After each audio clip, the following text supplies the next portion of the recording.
गणपती बाप्पा मोरया, मंगलमूर्ती मोरया. बाप्पाच्या कृपेने तुमच्या सर्व इच्छा मनोकामना पूर्ण हो. नमस्कार मंडळी. तर आज आहे संकष्ट चतुर्थी. तर मी तुम्हाला संकष्ट चतुर्थीची व्रतकथा सांगणार आहे. ही कथा ऐकल्यामुळे आपल्या आयुष्यातील संकटे, दुःख, दारिद्र्य, विघ्न हे बाप्पा दूर करत असतात. त्याचबरोबर आपल्या घरामध्ये सुख, शांती, समृद्धी येत असते. त्यामुळे व्हिडिओ स्किप न करता शेवटपर्यंत जरूर बघा. चॅनलमध्ये नवीन असाल तर चॅनल लाईक करा आणि सबस्क्राईब देखील करा. तसेच कमेंटमध्ये गणपती बाप्पा मोरया लिहायला विसरू नका, जेणेकरून आपल्याला देखील बाप्पाचा आशीर्वाद नक्कीच प्राप्त होईल. गौतम मुनी म्हणाले, भूमीवरील दुसरे कैलास म्हणून ज्या क्षेत्राचा महिमा आहे त्या गोकर्ण क्षेत्रावरून मी आलो आहे. तेथे प्रत्यक्ष शिवभगवान कैलासपती ओंकार रूपाने भवानीसह नांदत असतात. तेथे लक्ष्मीसह जनार्दन, व्यास, वसिष्ठ, भृगू, परशुराम तप करत असतात. देव, राक्षस, किन्नर सेवा करतात. नारद, तुमरू येथे शिवलीला गातात. अष्टनाटिका नृत्य करतात. ऋषी वेदघोष करत असतात. त्या शिवस्थानाच्या पूर्व दरवाजावर ऐरावतावर बसून इंद्र दक्षिणेला यमराज, पश्चिमेला वरुणराज व उत्तरेला कुबेर रक्षणासाठी तत्पर असतात. शिवमूर्तीभोवती कात्यायनीचे आवरण आहे. अष्टभैरव, 12 आदित्य, 11 रुद्र, अष्टवसू, नवनिधे, दिंपाल यांची बस्ती असते. देवताचे समुदाय शिवहर शिवहर गर्जत असतात. मीही तिथेच असतो. अन्य तीर्थक्षेत्रात लक्षवर्ष केलेले अनुष्ठान आणि या शिवतीर्थावर एक दिवस केलेले अनुष्ठानाचा पुण्यलाभ सारखाच असतो.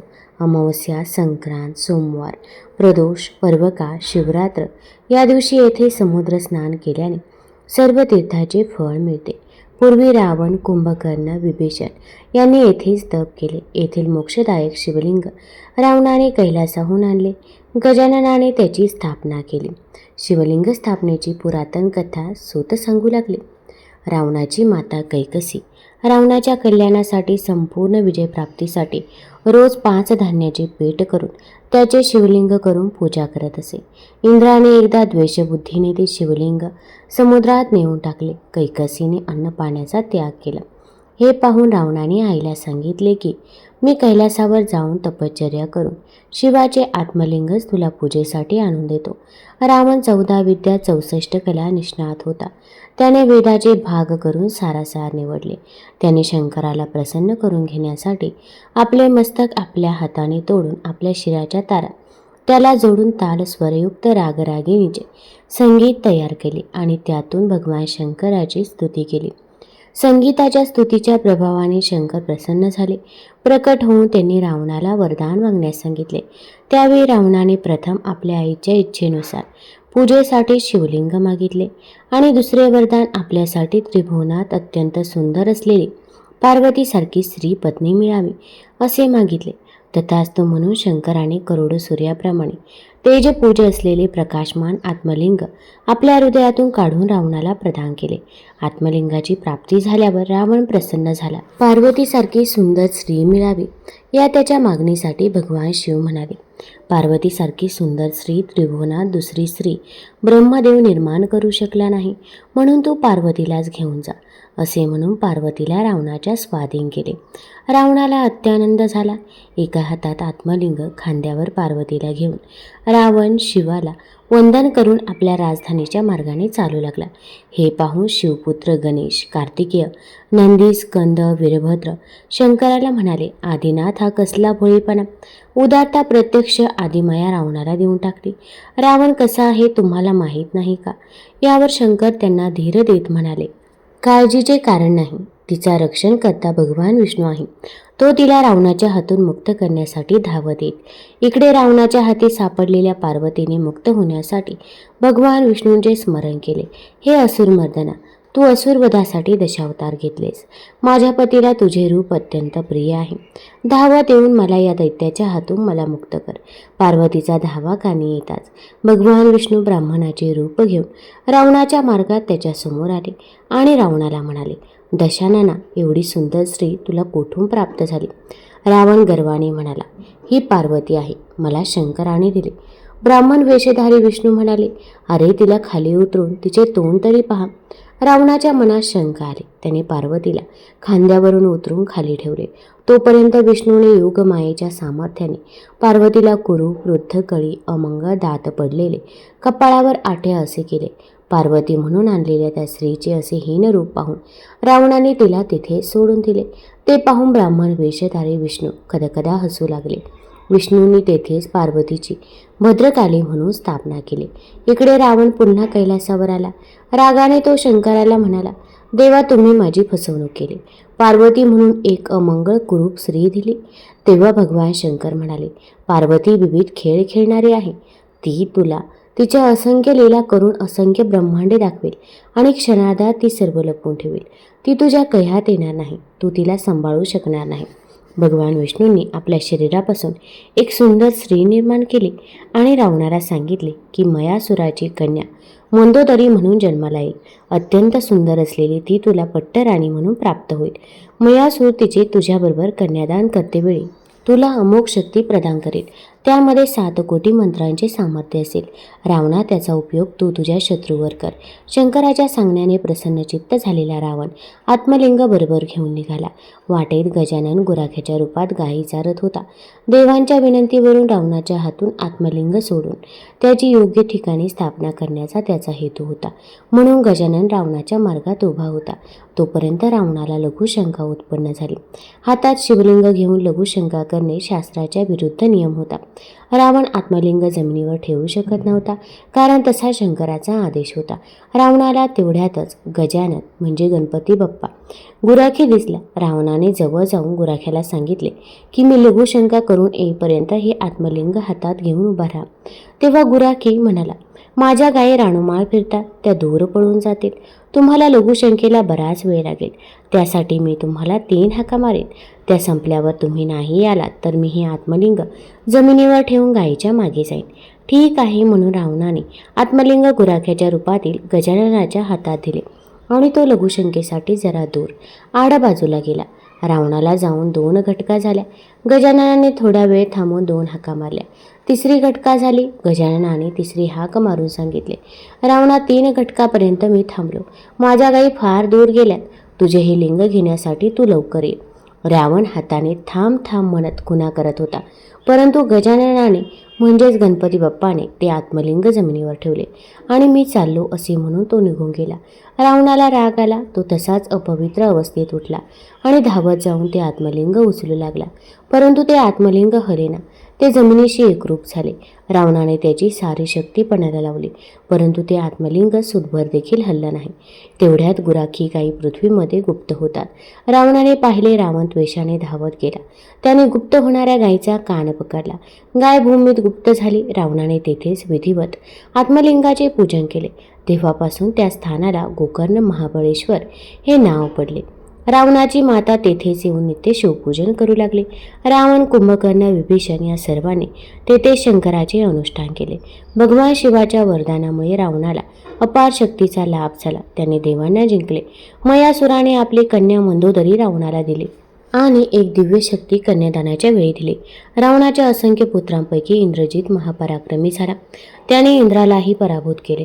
अनुष्ठानामुळे रावणाला प्रचंड धनलाभ झाला. असा हा गोकर्ण महाबळेश्वर तीर्थाचा महिमा आहे. गणपती बाप्पा हे आबालवृद्धांचे आराध्य दैवत. गणपती हा सृष्टीचा निर्माणकर्ता असल्याचे मानले जाते.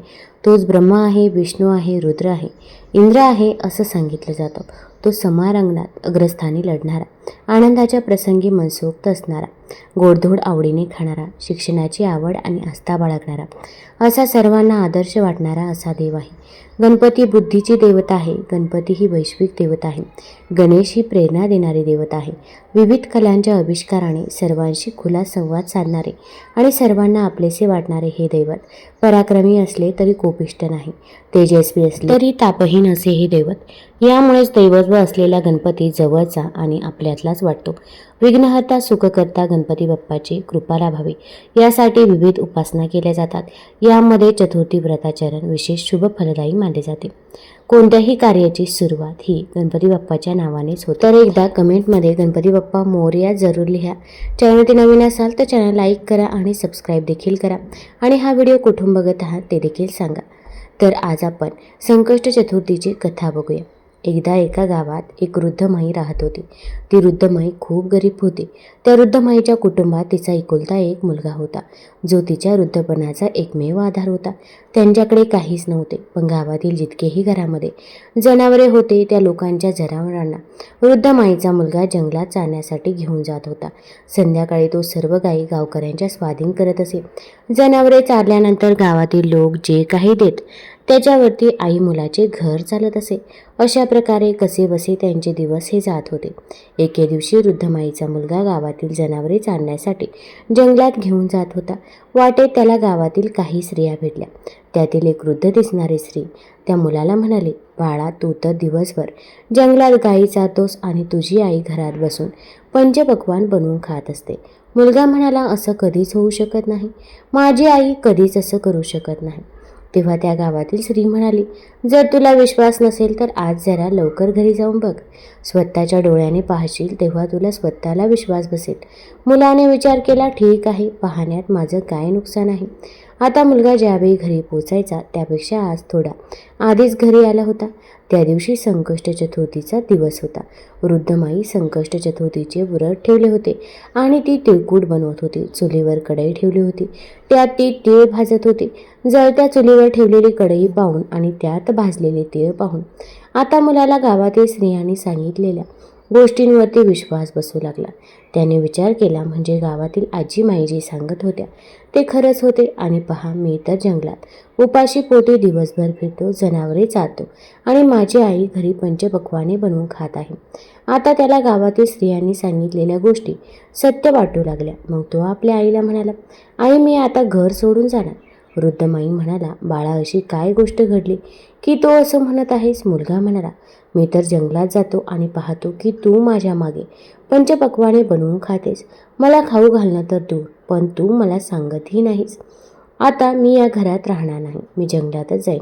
वृद्ध माईने आपल्या एकुलत्या एक मुलाला खूप समजावले. बाळा, आज संकष्ट चतुर्थीचे व्रत आहे म्हणून मी तिळकूट बनवत होते, पण मुलगा काही ऐकायला तयार नव्हता. वृद्ध माईला समजले की नक्कीच कोणीतरी याला शिकवलं आहे आणि आता हा बोलून थांबणार नाही. जेव्हा मुलगा जायला निघाला तेव्हा वृद्ध माईने त्याला सांगितलं, मुला, हे घे, संकष्ट चतुर्थी व्रताचे तीळ आहेत. हे तू तुझ्यासोबत घेऊन जा आणि हो, जेव्हा जेव्हा तुझ्यावरती संकट येईल तेव्हा तीळ पुढे कर आणि बसून जा. जर मी तुझ्या नावाचे व्रत करत असेल तर तुझे संकट दूर होईल. मुलाने आईचे मन राखण्यासाठी तीळ आपल्या हातात घेतले आणि घर सोडून निघून गेला. चालत चालत तो घनदाट जंगलाजवळ पोहोचला. जंगलात आत गेल्यावर त्याने पाहिले, समोर एक भयंकर सिंह उभा होता. सिंहाने त्याचा मार्ग अडवला. मुलाने विचार केला, आज तर माझं वाचणं अशक्य आहे. आता तर मी मरणारच. तो भीतीने थरथर कापू लागला. आणि जेव्हा कोणीही संकटात असतो तेव्हा त्याला सर्वात आधी आपल्या आईची आठवण येते. त्या मुलालाही आपल्या आईची आठवण झाली. जशी आईची आठवण आली तसेच तिने सांगितलेले शब्दही आठवले. मुला, जेव्हा कोणतेही संकट येईल तेव्हा तीळ पुढे कर आणि बसून जा. आता मुलाने झटपट आपल्या खिशातून तीळ काढले आणि पुढे करून तिथेच बसला. तो म्हणू लागला, हे संकष्ट चतुर्थी माता, जर माझी आई माझ्या नावाने व्रत करत असेल तर हा सिंह गाय बनून जाऊ, नाहीतर माझे मरणे ठरलेले आहे. जसे त्या मुलाने असे म्हटले तसेच संकट मातेच्या कृपेने आणि गणपती बाप्पाच्या कृपेने तो सिंह गाय बनून शेपू ठरवत तेथून निघून गेला. कारण वृद्ध माई तर आपल्या मुलाच्या नावानेच व्रत करत होती. आता तो मुलगा जंगलातून राम राम म्हणत पुढे जाऊ लागला. थोडा पुढे गेला तर त्याने पाहिले, समोर एक मोठी नदी प्रचंड वेगाने उफान घेऊन वाहत होती. आता त्याने विचार केला, जर मी ही नदी पार करणार असेल तर मी त्या खोल पाण्यात बुडून मरणार. एकतर नदीचा प्रवाह खूप वेगवान आहे, त्यात वादळसुद्धा आलं आहे. जर मी ही नदी पार केली नाही तर रात्रही झाली आहे. मागे घनदाट जंगल आहे आणि तेथील हिंस्र प्राणी मला निश्चितच जिवंत सोडणार नाही. मला कच्चं खातील. पुढे विहीर, मागे खोल दरी, मग आठवण झाली आईची. आता तो मुलगा पुन्हा तीळ पुढे करून बसला आणि म्हणाला, हे संकष्ट चतुर्थी माता, हे गणपती बाप्पा, माझी आई माझ्या नावाने व्रत करत असेल तर ही नदी 2 भागात विभागली जावी आणि मला रस्ता मिळावा, नाहीतर आज माझं मरण ठरलेलं आहे. आता जसे त्या मुलाने असं म्हटलं तसेच नदी 2 भागांमध्ये विभागली गेली. आता त्याला पुढे जाण्यासाठी रस्ता मिळाला, कारण वृद्ध माई तर आपल्या मुलाच्या नावानेच व्रत करत होती. नदी पार करून तो दुसऱ्या नगरीत पोहोचला. तिथे त्यानं पाहिलं की एक वृद्ध माई पुरणपोळी बनवत होती आणि रडत होती. त्याने ती वृद्ध माई अशा प्रकारे पंचपक्वाने बनवताना आणि रडताना पाहिलं. तेव्हा विचारलं, अगं माई, पुरणपोळी का बनवत आहेस? म्हणजे तुझ्या घरी काही आनंदाचा क्षण आहे, पण त्याच वेळी तू रडत आहेस, म्हणजे तुझ्या मनात काही दुःखही आहे. आता मला सांग, हा आनंद आणि दुःख एकत्र कसे? तर ती वृद्ध माई म्हणाली, बाळा, मी काय सांगू, माझा मुलगा तर आज मरणार, हेच विचार करून मी दुःखी आहे आणि रडत आहे. आज माझ्या मुलाचा शेवटचा दिवस आहे. माझी इच्छा की शेवटच्या वेळी मी त्याच्यासाठी पुरणपोळी बनवावी, म्हणून शेवटची वेळ त्याच्यासाठी जेवण बनवत आहे. विचार केला, काहीतरी चांगले बनवून त्याला खायला घालावे. माझ्या मुलाला पुरणपोळी खूप आवडते, म्हणून मी त्याच्यासाठी पुरणपोळी बनवत आहे. त्या दुःखी माईचे बोलणे ऐकून वृद्ध माईच्या मुलाला तिच्यावर दया आली. मग तो म्हणाला, वृद्ध माई, जर तू या सर्व पुरणपोळ्या मला खायला घालशील तर मी तुझ्या मुलाच्या जागी जाईल. मग ती वृद्ध माई म्हणाली, बाळा, तू जितक्या हव्या तितक्या पुरणपोळ्या खाऊ शकतोस. हवं तर सगळ्या खा, पण इथे कोणाच्या आयुष्याच्या हाकेला मला कोण प्रतिसाद देतो? बोलवणे तुझ्या मुलाचे आहे. त्याच्या मृत्यूला कोण आपल्या हाताने घेईल?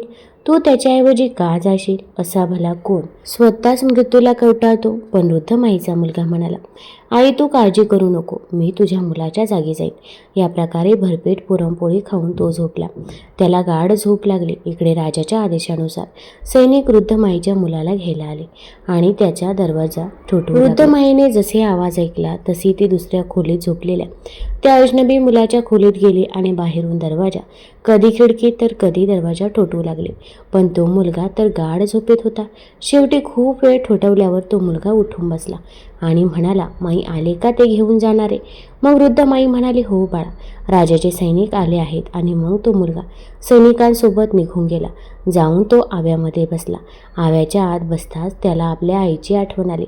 त्याने पुन्हा आपल्या हातात तिळे घेतले आणि म्हणाला, हे संकष्ट चतुर्थी माता, हे गणपती बाप्पा, माझी आई माझ्या नावाने व्रत करत असेल तर आज ही जळणारी आग माझे काही वाईट करू शकणार नाही. मी या आगीत जळणार नाही, नाहीतर माझे जळणे निश्चितच आहे. 3 दिवस झाले तिथे जवळ काही मुले खेळत होती. खेळता खेळता मुलांची गोटी त्या मोठ्या माठाला जाऊन धडकली. त्याच्या आत तो मुलगा आणि काही भांडे ठेवले होते आणि आत आवा होत होता.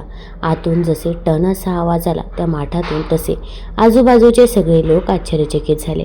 पहिल्यांदा हा आवाज 6 महिन्यात शिजत असे, पण आज फक्त 3 दिवसातच कसा झाला हे कळता संपूर्ण नगरी एकत्र जमली. राजाला हे समजले, त्यामुळे राजालाही बोलवणे गेले. आता तर आव्याच्या 4ही बाजूला मोठी गर्दी जमली. मग राजाने सैनिकांना सांगितले, माठ खाली उतरवा. जसे सैनिक माठ खाली उतरू लागले, आतून आवाज आला, भाऊ हळूहळू उतरवा, भाऊ हळूहळू उतरवा. हा आवाज ऐकताच सैनिक भीतीने दूर पळाले. आजवर आतून कधीही आवाज आला नव्हता. वाटते आत कोणीतरी भूत आहे. आता राजा फक्त तलवार काढून उभा राहिला आणि म्हणाला, सत्य सांग, माठाच्या आत तू कोण आहेस? मग त्या माठातून वृद्ध माईचा मुलगा बाहेर आला आणि म्हणाला, महाराज, मी कोणतेही भूतपिशाच नाही, ना मी कोणता राक्षस आहे. मी फक्त एका वृद्ध माईचा मुलगा आहे. माझी माई माझ्या नावाने संकष्ट चतुर्थीचे व्रत करत होती. मी तर फक्त गावातील माईताईच्या सांगण्यावर विश्वास ठेवून घर सोडून निघून आलो. माझ्या आईने जाताना मला हे काही तीळ दिले होते आणि सांगितले होते की बाळा, कधी जर संकट आले तर ते दूर होईल. आता भाऊ, हे बघा, मी तर या तिळांना पुढे करून कुठेही संकटात बसतो आणि जिथे बसतो तिथेच माझ्या संकटाचा नाश होतो. हे ऐकून राणी म्हणाली, राजासाहेब, का नाही आपल्या राजकुमारीचा विवाह याच्याशी करून टाकावा, कारण याला तर आगसुद्धा जाळू शकली नाही. राजाला राणीचे बोलणे पटले आणि मग राजा राणीने आपल्या मुलीचे लग्न त्या मुलासोबत लावून दिले. आता वृद्ध माईचा तो मुलगा राजमहालात घर जावई म्हणून राहू लागला. आता त्याचे दिवस मोठ्या ऐश्वर्यात जाऊ लागले. राजाची मुलगी आणि वृद्ध माईचा मुलगा दोघे एक दिवस टेरेसवर फिरत होते. फिरता फिरता वृद्ध माईच्या मुलाला आपल्या गावची, आपल्या देशाची आणि आपल्या आईची आठवण आली. मग तो पत्नीला म्हणाला, बघ, आपल्या गावाकडे ढग आले आहेत, वाटतंय खूप जोरात पाऊस पडणार. राजाची मुलगी हे ऐकून आश्चर्यचकित झाली आणि विचारू लागली, तुमचंही गाव आहे? मग वृद्ध माईचा मुलगा म्हणाला, हो, आमचंही गाव आहे, आमचंही घर आहे, माझीही आई, सगळं काही फक्त माझी आईच जायचं आहे. राजाची मुलगी म्हणाली, तर मग आपण इथे काय करत आहोत? आपणही आपल्या घरी जाऊ वृद्धमाईकडे. वृद्धमाईचा मुलगा म्हणाला, तू तुझ्या वडिलांना विचार, ते सांगतील तरच मी तुला घेऊन जाईल. आता राजाची मुलगी महालात जाऊन आपल्या वडिलांना म्हणाले, पिताजी, तुमचे जावई राज आता त्यांच्या घरी जायला इच्छुक आहेत. राजा म्हणाला, हे तर खूपच चांगले झाले. दूरचा जावई लाखाचा जावई, घरचा जावई फुकटचा जावई. ठीक आहे, तुम्ही दोघे तुमच्या घरी जा, कमवा, खा, तुमच्या संसाराची गोडी वाढवा. आम्हाला तर हेच पसंत आहे, हेच समाधान आहे. आता राजा विदाईपूर्वी भरपूर हिरे, मोती, रत्ने, हत्ती, धन, घोडे इत्यादी देऊन आपल्या मुलीला पाठवू लागला.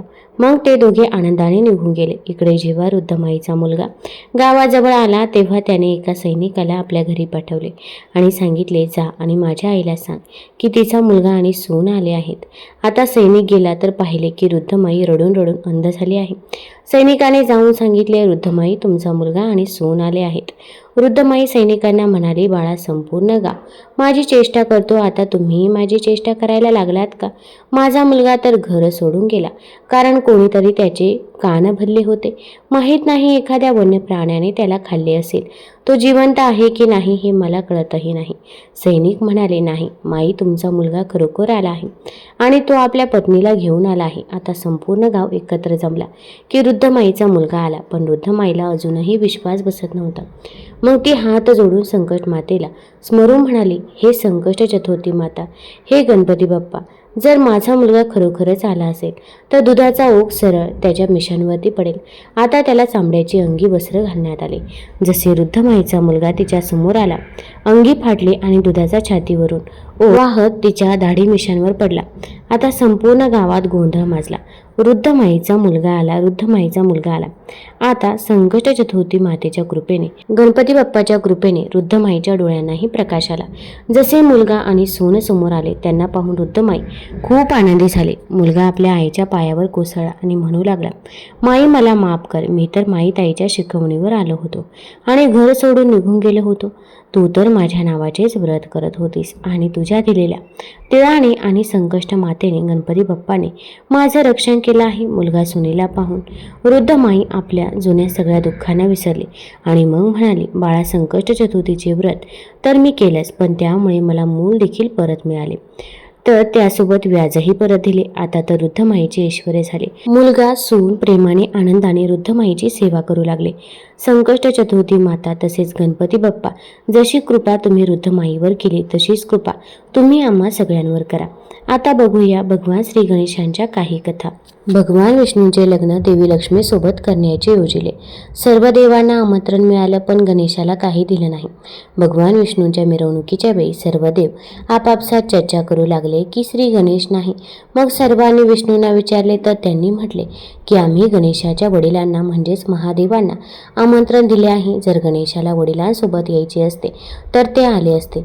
तर काही जण म्हणू लागले की ते जास्त खातात आणि ते आले तरी त्यांना घराच्या संरक्षणासाठी बसवून ठेवण्यात येईल. नंतर ही गोष्ट गणेशाला समजली. त्यांनी आपल्या मूषक सैन्याला पुढे पाठवून वाटेला खालून पोकळ करून दिले. वराड तिथून निघाल्यावर रथांची चाकं जमिनीत रुतली. बऱ्याच वेळा प्रयत्न केल्यावर देखील चाक नाहीच निघाले. सर्वांनी आपापल्या परीने प्रयत्न केले तरीही निघाले नाही. बऱ्याच जागेमधून ते तुटायला लागलं. कोणालाही काही सुचत नव्हते की आता काय करावं. तेव्हा नारदजीने सांगितले की आपण गणेशाचं अवमान करून चांगलं केलं नाही. जर आपण त्यांना मान देऊन आमंत्रित कराल तरच आपले कार्य सिद्ध होऊ शकेल आणि हे संकट देखील टळेल. मग शंकराने आपल्या सेवक नंदीला पाठवले आणि ते गणेशाला घेऊन आले. गणेशाची आदराने पूजा करताच रथाची चाके निघाली. त्यामुळे पहिल्यांदा भगवान गणेशाचे पूजन हे केले जाते. देवी पार्वतीला सर्व देवांनी अमृतापासून तयार केलेले एक दिव्य मोदक दिले. मोदक बघून दोन्ही मुले कार्तिकेय आणि श्री गणेश आईकडून ते मागू लागले. तेव्हा आईने मोदकाच्या महत्त्वाचे वर्णन करून म्हटले की आपल्या दोघांमधून धर्माच्या दृष्टीने श्रेष्ठ होऊन सर्व तीर्थक्षेत्रांना जो प्रथम भेट देईल त्यालाच हे मोदक मिळेल. आईची गोष्ट ऐकून कार्तिकेय तर आपल्या मोरावर बसून एक चांगले मुहूर्त बघून सर्व तीर्थक्षेत्रांना भेट देऊन आले. येथे गणेशाचं वाहन उंदीर असल्यामुळे ते असं करण्यास असमर्थ होते. तेव्हा गणेशाने अत्यंत आदराने आपल्या आई वडिलांच्या भोवती प्रदक्षिणा घालून त्यांच्या समोर जाऊन उभे राहिले. हे बघून आई पार्वती म्हणाल्या की सर्व तीर्थक्षेत्रात केलेले स्नान, सर्व देवांना केलेला नमस्कार, सर्व यज्ञाची फलप्राप्ती, सर्व प्रकारचे उपवास, मंत्र, योग आणि संयमाचे पालन हे सर्व आई वडिलांच्या पूजेच्या 16व्या भागाच्या बरोबर देखील असू शकत नाही. म्हणून हे श्री गणेश शेकडो पुत्र आणि शेकडो घरांच्या पेक्षा वर आहे. म्हणून हे मोदक मी श्री गणेशाला देत आहे. आई वडिलांच्या भक्तीमुळे प्रत्येक यज्ञात सर्वात आधी श्री गणेशाची पूजा होईल असे पद्मपुराणामध्ये देखील सांगितलेले आहे. तुम्हाला जर ही कथा आवडली असेल तर चॅनल लाईक करा, सबस्क्राईब करा आणि मित्रपरिवारासोबत जरूर शेअर करा. धन्यवाद.